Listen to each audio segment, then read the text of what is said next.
Assalamualaikum warahmatullahi wabarakatuh. Waalaikumsalam warahmatullahi wabarakatuh. Bismillahirrahmanirrahim. Alhamdulillahi rabbil alamin. Wabihi nasta'inu ala umurid dunya waddin. Wassalatu wassalamu ala ashrafil anbiya'i wal mursalin Sayyidina Muhammadin wa ala alihi wa sahbihi ajma'in. Qala Allah Ta'ala fi kitabihil karim. A'udhu billahi minasyaitonir rajim. Inna a'tainakal kautsar fasholli lirabbika wanhar inna sani'aka huwal abtar. Shadaqallahul azim. Kaum muslimin, muslimat rahimakumullah. Para pemirsa dimanapun Anda berada, alhamdulillah kita bersyukur kepada Allah Subhanahu wa taala yang mana pada kesempatan malam ini kita telah kedatangan tamu istimewa yang telah hadir di tengah-tengah kita bersama Ustadz muda yang sudah begitu terkenal di kalangan kaum milenial dan juga sudah banyak memberikan tausiah-tausiah dan wejangan-wejangan kepada kita semua, yakni Al-Ustadz Muhammad Sofi LC. Beliau kelahiran dari Bojonegoro. Malam ini beliau nanti akan mengupas tuntas tentang kajian fikih kurban, di mana kurban merupakan bagian dari syariat Islam yang telah ada semenjak manusia berada, sehingga kita semua sebagai anak-anak Adam bisa melaksanakan dan juga bisa mengikuti apa yang sudah dilaksanakan oleh para pendahulunya. Bentuk syariat kurban ini merupakan salah satu rasa syukur kita kepada Allah Subhanahu wa taala yang mana telah memberikan nikmat yang luar biasa bagi kita semua, sehingga dengan sebuah pengorbanan yang begitu besar dan juga suatu keharusan atau suatu bentuk rasa tasyakur kita sebagai hamba kepada Allah Subhanahu wa taala. Oleh karena itu, maka pada malam hari ini saya bersama Ustadz Sofi, nanti beliau akan memberikan banyak materi-materi tentang bagaimana hukum kurban dan seterusnya, bagaimana cara berkurban yang benar menurut syariat Islam. Nanti beliau akan menyampaikan sesuai dengan kajian-kajian fikih. Oleh karena itu saya sapa dulu. Assalamualaikum Ustaz. Waalaikumsalam warahmatullahi wabarakatuh. Sehat Ustaz? Alhamdulillah. Alhamdulillah, mudah-mudahan kita semua di masa pandemi ini kita selalu dalam keadaan sehat walafiat. Amin amin amin ya rabbal alamin. Karena kita ini dalam kondisi saat ini kita betul-betul harus mengikuti apa yang dianjurkan oleh pemerintah. Ya betul. Jadi kita bersama-sama semoga kita selalu mampu menjaga kesehatan kita, sehingga kita tidak hanya iman kita yang kuat tapi juga imun kita juga harus kuat. Terima kasih pemirsa dimanapun Anda berada. Untuk menghemat waktu, maka kami akan membacakan profil singkat dari beliau Al-Ustadz Muhammad Sofi LC. Yang pertama, nama beliau adalah Ustadz Muhammad Sofi LC. Beliau kelahiran Bojonegoro yang sudah lama berada di Besuki Situbondo, dan beliau termasuk salah satu pengurus Jam'iyah Nahdlatul Ulama di MWCNU Besuki, dan juga beliau salah satu ketua Ruqyah Aswaja Situbondo, yang mana beliau sudah banyak memberikan banyak ilmu-ilmu kajian-kajian Islami, sehingga banyak kaum milenial yang memang banyak rindu terhadap beliau, sehingga pada malam hari ini beliau hadir di tempat ini akan memberikan semacam kajian-kajian tentang fikih kurban, karena sebentar lagi kita akan menghadapi yang namanya Idul Adha. Seperti apakah kurban menurut syariat Islam? Beliau nanti akan menyampaikan beberapa penyampaian materi-materi terkait dengan fikih kurban. Oleh karena itu, waktu saya serahkan kepada Ustaz Muhammad Sofi. Untuk selanjutnya kami pasrahkan sepenuhnya kepada Al-Mukarram Al-Ustaz Muhammad Sofi LC. Kami aturkan. Assalamualaikum warahmatullahi wabarakatuh. Waalaikumsalam warahmatullahi wabarakatuh. Bismillahirrahmanirrahim. Alhamdulillahirabbil alamin. Wassalatu wassalamu ala sayyidina Muhammadin asyrafil mursalin wa ala alihi wa sahbihi ajmain. Subhanaka la ilma lana illa ma 'allamtana innaka antal alimul hakim. Wa tub 'alaina innaka antat tawwabur rahim wa taqabbal minna innaka antas samiul alim. Qala rabbi shrah li sadri wa yassir li amri wa hlul 'uqdatam min lisani yafqahu qawli. Nawaitu ta'alluma wa ta'allima al-ifadata wal istifada wa tamassuk ala kitabillah wa sunnati rasulih wa du'a ila al-huda wa dalala ala al-khair ibtigha'a mardatihi wa qurbihi wa thawabihi subhanahu wa ta'ala. Amma ba'du. Yang kami hormati segenap jajaran takmir Masjid Besar Baitur Rahman yang dimuliakan oleh Allah, segenap pengurus yayasan Masjid Besar Baitur Rahman yang dimuliakan oleh Allah, dan tidak lupa sahabat-sahabat remaja Masjid Besar Baitur Rahman yang dimuliakan oleh Allah. Tidak lupa pula kepada moderator kita pada kesempatan kali ini, Al-Mukarram Al-Ustaz Mahbub Junaidi MPD. Semoga pada kesempatan yang mulia ini kita masih diberikan kesehatan dan pertolongan dari Allah sehingga bisa melaksanakan aktivitas kita sehari-hari semata-mata bertujuan untuk mendapatkan ridhonya Allah Subhanahu wa taala. Hadirin para pemirsa yang dimuliakan oleh Allah, Muslim yang baik itu adalah Muslim yang memperhatikan urusan ibadahnya. Bukan hanya dia bagaimana beribadah, tapi dia juga memperhatikan bagaimana caranya agar ibadahnya sesuai dengan aturan yang sudah ditetapkan oleh syariat Islam. Karena pada kesempatan kali ini sudah akan memasuki hari raya Idul Adha, tidak penting kiranya kita akan membahas tentang bagaimana hal-hal yang berkaitan dengan ibadah yang akan dilaksanakan di bulan Dzulhijjah. Salah satunya adalah ibadah kurban. Kurban di dalam fikih itu tidak ada kurban, itu adanya istilahnya udhiyah. Jadi kalau kita lihat di kitab-kitab fikih, tidak ada bab kurban, itu tidak ada, adanya itu udhiyah. Tidak ada bab kurban itu. Kurban itu kan karena memang istilah bahasa Indonesia ya. Adanya itu udhiyah. Sebelum kita membahas lebih jauh apa itu kurban atau apa itu udhiyah, maka kita pertama kali akan membahas definisi daripada kurban itu sendiri.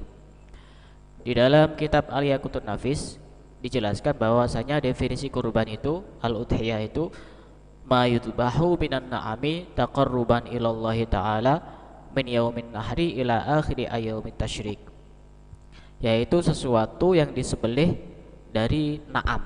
Na'am itu hewan ternak yang meliputi kambing, sapi, dan unta.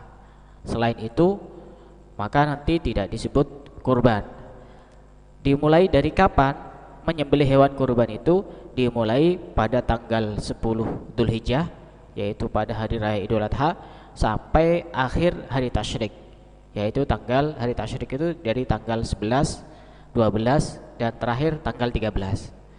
Jadi kalau ada sebagian orang yang memahami bahwa menyembelih kurban itu hanya dilaksanakan pada hari raya Idul Adha saja, itu berarti kurang tepat pemahamannya, karena masih ada jangka waktu yang cukup panjang untuk menyembelih. Masih ada 4 hari kalau dihitung dari hari raya Idul Adha. Jadi masih ada 3 hari untuk menyembelih hewan kurban. Dan udhiyah sendiri itu kenapa disebut udhiyah? Salah satunya karena diambil dari kata duha. Karena menyembelih hewan kurban itu rata-rata di waktu duha. Karenanya disebut udhiyah. Juga disebut udhiyah karena itu namanya hewan sembelihan. Ini jika kita melihat dari segi definisi atau pengertian daripada kurban atau udhiyah. Kemudian yang berikutnya, Bagaimana hukum berkurban itu sendiri? Di dalam kitab-kitab fikih dijelaskan bahwasanya hukumnya itu terbagi menjadi 3. Hukum kurban bisa jadi menjadi wajib, bisa jadi sunnah ain, bisa jadi sunnah kifayah. Kapan kurban itu menjadi wajib? Kurban itu menjadi wajib pada saat orang bernadar untuk berkurban. Maka kurban itu hukumnya wajib. Semisal contoh seperti ini. Ada orang sakit, kemudian dia bilang seperti ini, nanti kalau saya sembuh, saya bernadar akan berkurban. Maka kurban pada saat itu menjadi wajib, dan jika tidak dilakukan berdosa. Jika tidak dilakukan berdosa. Atau misalnya dia sedang buka usaha, kemudian dia bilang, kalau nanti usaha saya sukses, maka saya akan bernadar untuk berkurban. Maka itu nanti kurbannya menjadi wajib hukumnya. Jika tidak dikerjakan, maka dia berdosa. Ini hukum yang pertama, bisa wajib. Yang kedua, kurban itu hukumnya sunnah ain, sunnah untuk individu masing-masing. Artinya kalau ada satu orang, dia memiliki harta yang cukup dan dia mampu untuk membeli hewan kurban, maka hukumnya sunnah untuk dirinya sendiri untuk berkorban.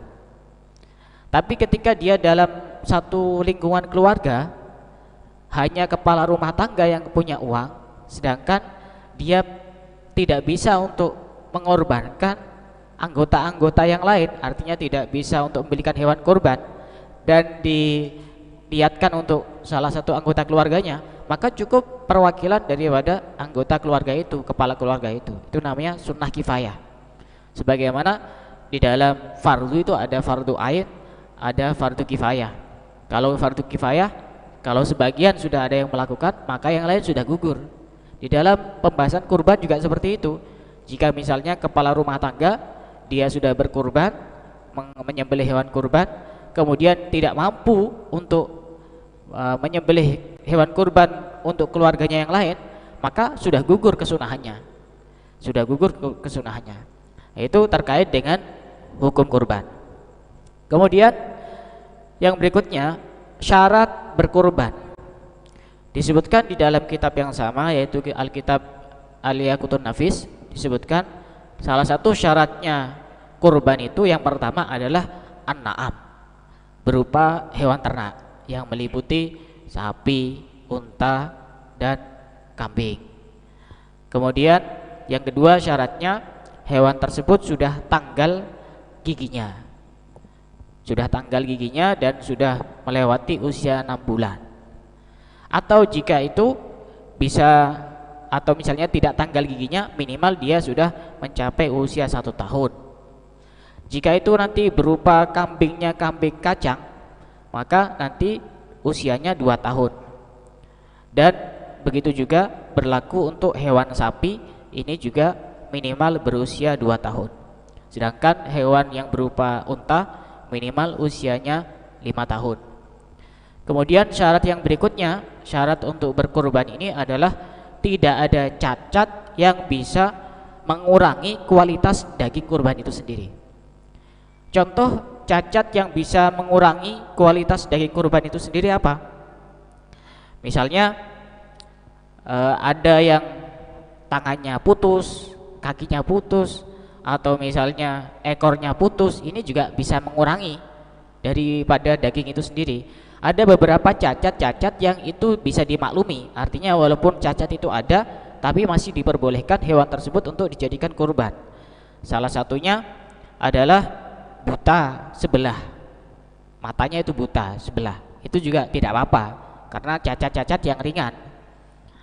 Atau misalnya tanduknya itu ada yang putus satu, itu juga tidak apa-apa karena itu termasuk cacat-cacat yang tidak begitu berpengaruh terhadap daging kurban itu sendiri. Artinya masih bisa ditolerir. Masih bisa, ya, masih bisa. Termasuk pincang itu, cacat-cacat pincang itu juga masih bisa digunakan untuk berkorban. Termasuk juga cacat-cacat yang bisa dimaklumi itu kurus. Ini juga tidak apa-apa. Kurus ini tidak termasuk cacat karena kambing itu tidak bisa dipaksakan, harus gemuk. punya karakter sendiri-sendiri kambing itu, ada yang gemuk, ada yang kurus. Jadi walaupun berkorban dengan hewan yang kurus juga tidak masalah. Ini jadi tidak ada cacat di dalam daging yang akan dimakan. Kemudian syarat yang berikutnya adalah niat ketika menyembelih. Niatnya bagaimana? Niat itu sudah kita ketahui bersama bahwasanya niat itu tempatnya ada di dalam hati. Jadi niat itu tidak usah dibuat ribet. Niat itu ada di dalam hati. Tidak usah tanya niatnya bagaimana.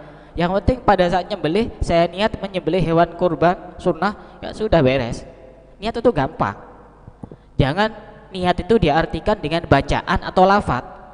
Karena ketika niat itu diartikan dengan bacaan atau lafaz akan menyulitkan banyak orang, terutama orang awam yang tidak pernah tahu hukum-hukum Islam, hukum-hukum agama.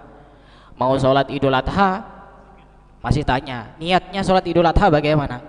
Gampang sebenarnya. Saya niat sholat sunnah Idul Adha, ya sudah, Allahu Akbar, beres, sah. Sholat Idul Adha-nya sah. Jadi tidak perlu nawaitu usolli sunnatul Idul Adha rakaataini mustaqbil qiblati ma'muman lillahi ta'ala. Seperti itu juga tidak apa-apa, itu hukumnya sunnah, melafadzkan niat di dalam mazhab Syafi'i. Tapi intinya niat itu tempatnya ada di dalam hati. Kalaupun diniatkan, kalau itu adalah kurban sunnah, tinggal mengucapkan nawaitu ada sunnatil udhiyati an nafsi lillahi ta'ala. Itu jika kurbannya untuk dirinya sendiri. Jika kurban diniatkan untuk orang lain, tinggal mengucapkan nawaitu ada sunnatil udhiyati an zaidin, an fulanin, an ahmadin, tinggal disebut namanya lillahi ta'ala. Itu terkait dengan niat. Kemudian jika itu termasuk nadar, maka pada saat menyembelih itu juga harus disebutkan niatnya bahwa ini adalah kurban nazar. Itu terkait dengan syarat-syarat untuk berkurban. Kemudian kapan waktu yang diperbolehkan untuk berkurban? Tadi sudah disebutkan di dalam definisi. Yang pertama, waktunya adalah min mudhiyi qadri rakaataini wa khutbataini khafifatin, yaitu setelah melaksanakan sholat Idul Adha 2 rakaat dan 2 khutbah secara singkat. Artinya sholat dan khutbah Idul Adha yang singkat itu kira-kira butuh waktu berapa menit? Diperkirakan misalnya butuh waktu 15 menit. Maka setelah 15 menit itu baru diperbolehkan untuk menyembelih hewan kurban. Jadi misalnya dicicil karena hewan kurbannya banyak, misalnya malam takbiran sudah disembelih, maka ini tidak sah hewan kurbannya. Nanti bisa jadi cuma sedekah biasa. Karena waktu menyembelih hewan kurban itu dimulai pada saat setelah sholat Idul Adha dan khutbah 2 rakaat itu. Dikira-kirakan, kira-kira butuh waktu yang singkat tuh berapa menit. Baru setelah itu ada waktu yang diperbolehkan untuk menyembelih hewan kurban. Min tulu'i yaumin nahri, min tulu'i syamsi yaumin nahri, dari munculnya matahari pada hari Idul Adha sampai kapan? Sampai hari tasyrik, akhir hari tasyrik, yaitu tanggal 13 Dzulhijjah. Kemudian aturan yang berikutnya, tadi sudah dijelaskan bahwasanya hewan ternak itu meliputi kambing, kemudian sapi, dan kemudian ada unta. Aturannya bagaimana kalau orang menyembelih kambing itu? Kambing aturannya adalah untuk 1 orang. Tidak boleh 1 kambing digunakan kurban untuk 1 keluarga, tidak boleh. Kecuali misalnya seperti ini, ada orang kurban kambing tapi diniatkan untuk 1 orang dan pahalanya diniatkan untuk satu keluarga, itu beda lagi. Itu boleh kalau seperti itu. Tapi kalau berkorban kambing 1 dan diniatkan kurbannya untuk 1 keluarga, secara mazhab Syafi'i tidak boleh, tidak sah. Tapi kalau hanya pahalanya saja yang diniatkan untuk 1 keluarga agar semuanya mendapatkan pahala, itu boleh-boleh saja dan sah. Tapi kalau diniatkan 1 kambing kurbannya untuk semua keluarga, 1 keluarga, tidak sah. Itu jika 1 kambing. Kemudian untuk sapi itu berlaku 7 orang. Sapi berlaku untuk 7 orang. Kemudian unta itu juga sama, berlaku untuk 7 orang. Sapi dan unta itu sama, berlaku untuk 7 orang. Pernah ada satu cerita nyata, ini terjadi di Jombang, Tambak Beras. Dulu pernah ada orang mau berkorban, Jadi dia itu mau berkorban, kemudian dia punya anak yang masih kecil. Tanya kepada Kiai Bisri Samsuri, Denanyar, pengasuh pondok pesantren Denanyar Jombang. Kiai, ini bagaimana? Saya ini mau berkorban satu kambing untuk diri saya sendiri dan untuk anak saya. Kiai Bisri ya jawabnya secara fikih, tidak boleh. Kalau dua ya kambingnya harus dua. Oh, tapi ini masih kecil ini anaknya, ya tetap tidak boleh. Satu kambing untuk satu orang, kalau dua ya dua kambing, beli satu kambing lagi. Artinya berhubung orang ini tidak terima dengan fatwanya Kiai Bisri Samsuri, pindah ke kiai yang lain. Akhirnya pindah ke Kiai Wahab Hasbullah Tawa Beras, yang masih keluarga. Kiai Wahab itu jawabnya sangat bijaksana sekali. Kamu mau korban apa? Mau korban kambing. Untuk berapa orang? 2 orang. Satunya siapa? Anak saya yang masih kecil. Oh begitu. Begini ya.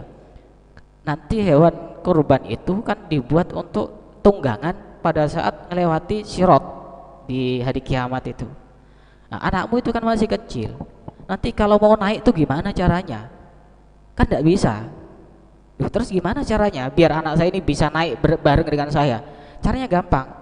Cari tangga, nanti biar bisa naik ke situ. Tangganya apa? Beli kambing satu lagi.